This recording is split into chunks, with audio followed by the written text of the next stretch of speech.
अब सर आप कहेंगे कि आज आप मंदी वाले स्टॉक्स पूरे लेकर आए हैं, गिरावट तो ऑलरेडी देखने को मिल रही है, तो आपने प्री प्लान कर लिया था। सर मेरे मन में ना, जब मैंने ये पूरी रिसर्च तैयार करी थी, सिर्फ एक ही मन में बात थी कि सारी जो एजेंसीज है ना, वो इस तरफ ही इशारा कर रही हैं कि यूएस में जो मंदी है ना, वो गहरा सकती है, आशंका बढ़ती जा रही है। जेपी मॉर्गन ने कह दिया है कि 2025 के अंत तक यूएस में मंदी आ जाएगी, ऐसी आशंका है। और टैरिफ के चलते ही ट्रम्प साहब जो टैरिफ के लेकर मूव कर रहे हैं, उसी की वजह से मंदी आएगी।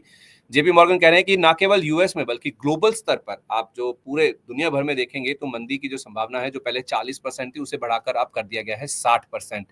गोल्डमैन सैक्स ने भी अगले 12 महीने में कहा है कि यूएस में मंदी की जो आशंका पहले 20% थी, उसे बढ़ाकर अब 35% कर दिया गया है।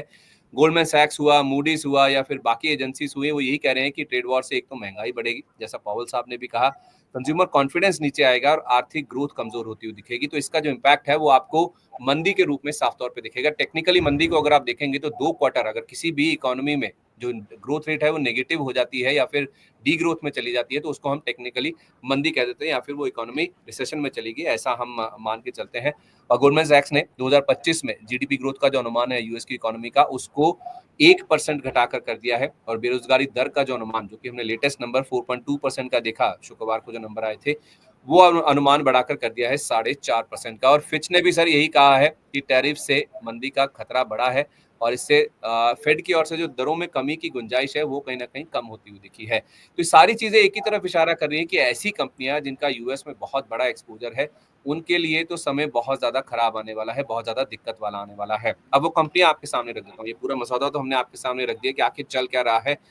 देखिए, सेजिलिटी इंडिया कंपनी है सर, आपने भी देखा होगा, हाल फिलहाल आईपीओ आया था। 100% इनके जो रेवेन्यू है वो यूएस से ही आते हैं। ये वो कंपनियां हैं, मैं आपके सामने रख रहा हूँ, जिनका ज्यादा एक्सपोजर यूएस में या फिर जिनकी कमाई का बड़ा हिस्सा यूएस से आता है।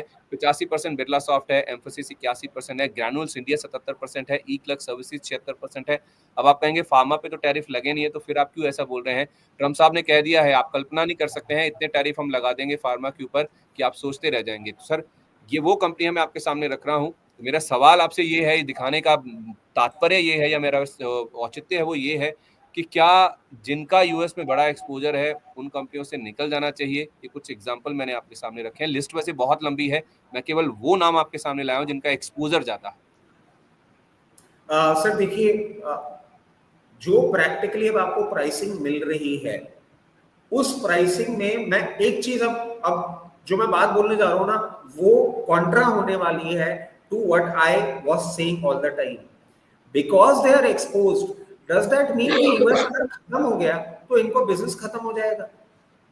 नहीं होगा सर। ऑल्टरनेट हर इंसान ढूंढता है। एक दरवाजा बंद होता है ना, दूसरा दरवाजा खुलता ही खुलता है। यहां से निकल जाना इज नॉट अ सोल्यूशन। यहां के लिए मैं आपको एक और चीज और बोलूंगा कि क्योंकि ये यूएस मार्केट को सर्व कर रहे थे, आप समझिए कि किस किस्म का क्वालिटी था इनके प्रोडक्ट्स में, किस किस्म का क्वालिटी था इनके मैनेजमेंट में, कि वो सारी चीजें, उनके कंप्लायंस, आपने भी देखा होगा सर, एफडीए का जब कंप्लायंस होता है फार्मा सेक्टर में, किस तरीके की सर्च और सारी चीजें होती है। तो अब इतने डैमेज के बाद अगर आप ये बोलते हैं कि साहब मैं निकल जाऊं, मुझे नहीं लगता। मेरे को लगता है ऑल्टरनेट मार्केट ढूंढेंगे ही ढूंढेंगे, बिजनेस करेंगे ही करेंगे। हर कंपनी करती है, ये भी करेंगे। Gist of the story, US exposure वाली थीम पे जितना डैमेज होना था हो गया। Another 10 to 15% and then they are done. And I would also like to conclude on the similar lines for IT. Current situation में जितना डैमेज आपको होना था ना सर, कार्नेज किया है आपने। बिजनेस नहीं खत्म होने वाला है, आईटी सेक्टर खत्म नहीं होने वाला है, अल्टरनेटिव्स ढूंढेंगे, थोड़ा टाइम लगेगा। इन्वेस्टमेंट आपका फंस गया, मैं मानता हूं आपका इन्वेस्टमेंट फंस गया, बट खत्म कुछ नहीं होगा सर। इनफैक्ट नैटको फार्मा, आप ध्यान करें, मैंने एक टाइम पे कहा था कि डेट नहीं है, ये नहीं है, कंपनी के रिजल्ट्स खराब आए हैं, परफॉर्म करेगी। सुमित सर के शो में ही बात हो रही थी, 680 640 लेवल्स पे नैटको फार्मा रिकमेंड किया था, वहां से 200 रुपए चला भी था।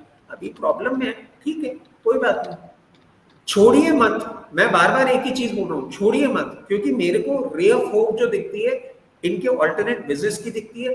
और दूसरी बात, हमें जितना डैमेज होगा ना, अमेरिका में सिविल वॉर छिड़ जाएगा सर, मैनेज नहीं कर पाएंगे। तो please don't exit at these levels, no point exiting. Average करने के लिए मैं एक चीज बोलूंगा, थोड़ा सा सस्टेनेबिलिटी आ जाने दीजिए, विजन क्लियर हो जाने दीजिए, उसके बाद करेंगे, प्लीज डोंट से सर ये आप इन पर्टिकुलर किसी स्टॉक पे आपने बात नहीं करी, लेकिन मैं सेजिलिटी इंडिया पे इसलिए बात करना चाहता हूँ सर। मुझे याद है 27 से 30 रुपए का इसका प्राइस बैंड था, 30 रुपए का इशू प्राइस था, और 30 वाला शेयर हमने 56 रुपए within a matter of few weeks ही जाता हुआ देखा था। 56 रुपए का इसका हाई आई थिंक दिसंबर में बन गया था, और ये लिस्ट हुई थी नवंबर में कभी। तो 56 वाला शेयर सर अभी हमें मिल रहा है 38 रुपए के आसपास करेक्ट होकर। जिस तरह का मूड माहौल है, 5% का निचला सर्किट है, तो आप कह रहे हैं कि 10% और नीचे मिले तो इसको भी ले लें? सर तब हम रिव्यू कर लेंगे। अच्छा। मतलब इसका अगर आप सपोर्ट कहीं ढूंढते हैं ना तो 36.5 रुपए पे आता है, बट तब भी मैं क्यों बोल रहा हूं हम रिव्यू कर लेंगे, क्योंकि एक बार हमको क्लैरिटी आ जाए। सर एक कंसेप्ट होता है इलास्टिसिटी का, मैंने आपको 21,000 निफ्टी का लेवल दिया, वो हम मेंटेन कर लें, बट जब सर कोई भी चीज एक बहुत स्ट्रॉन्ग फ्लो से आती है ना, उसको रोकते रोकते भी ना हम उसके सपोर्ट से ना एक डाइवर्जन ले लेते हैं। मतलब 20,800 20,700 भी आपको देखने को मिल सकता है, बट सस्टेन करें 21,000 के पास तो हम एक सेफ हेवन जोन में रहेंगे। तो अभी भी मैं आपको क्यों बोल रहा हूं, हमको कहीं एक सस्टेनेबिलिटी दिख जाए, उसके बाद खत्म नहीं होगा सर, कुछ भी खत्म नहीं होता है, ये बड़े बिजनेसेस है। अभी ठीक नहीं, है। थोड़ा सा वेट करें। ठीक है सर, इस लिस्ट में ना ज्यादातर नाम आपको आईटी के और फार्मा के ही नजर आएंगे। कुछ एनालिस्ट हैं जिनके मेरे पास मैसेज भी आ रहे हैं, कोई कह रहे हैं कि आईटी और फार्मा का शायद आज बॉटम बन गया, जो लो लगना था वो लग चुका है। और इस लिस्ट में आपको ज्यादातर नाम आईटी और फार्मा के ही नजर आएंगे। एक नाम केवल अवंती फीड्स है, जो 69% जिनके रेवेन्यूज आप देखेंगे यूएस से आते हैं। तो क्या मान के चलें सर कि इनके बॉटम आज बन गए हैं? जो 21,743 का लो हमने निफ्टी पे छुआ है, भले ही Nifty out of the woods नहीं है, लेकिन ये जो कंपनी है जैसे आप कह भी रहे हैं जिनका यूएस में एक्सपोजर है, जो पूरा ये वाला प्ले है, ये डन फॉर द डे, या फिर इनमें गिरावट हो चुकी है, अब यहाँ से मीनिंगफुल करेक्शन नहीं आएगा? Sir we are too small to comment on this, I believe I am too small, क्योंकि अभी तक मैं एक ही चीज बोल रहा हूँ, हम सिर्फ यूएस यूएस यूएस कर रहे हैं, हम डी ग्लोबलाइजेशन नहीं कर रहे हैं अभी तक, वो भी आ सकता है, डोंट फॉल फॉर इट। मैं अपने आप को असक्षम समझता हूं इस चीज को एनालाइज करने में कि क्या ये मामला यहां खत्म हो गया है, और मैं बार बार एक चीज बोल रहा हूं, we are in a state of war, don't jump the gun too quickly, आपको नहीं पता कल क्या होने वाला है। सर 2 तारीख का शो, मतलब अब मैं बस 1 मिनट में कंक्लूड करना चाहूंगा, 2 तारीख को जब मैं शो कर रहा था ना, none of the media channels, none of the people in some of the people in our own channels were very confident कि कोई बहुत ज्यादा नहीं होने वाला है। सर मैं तब भी बोल रहा था दिस मैन इज रूथलेस, मैं आज भी बोलूंगा this man is ruthless, Jinping is just shaping his gun, don't let him fire, if he fires we are in deep trouble. Okay, अभी परफेक्ट है सर। मत करिए, एक चीज और ऐड कर देता हूं, 2 रुपए महंगा मिले ना, बट कन्विक्शन के साथ मिले और कॉन्फिडेंस के साथ मिले, तो वहां पे स्टेप उठाना ज्यादा अच्छा। लोएस्ट लो में कोई बाय नहीं कर पाता, हाईएस्ट हाई में कोई सेल नहीं कर पाता, मेंटल पीस और पैसा इंपॉर्टेंट है, शांति से देखिए क्या होता है, don't conclude, it is not end of the story.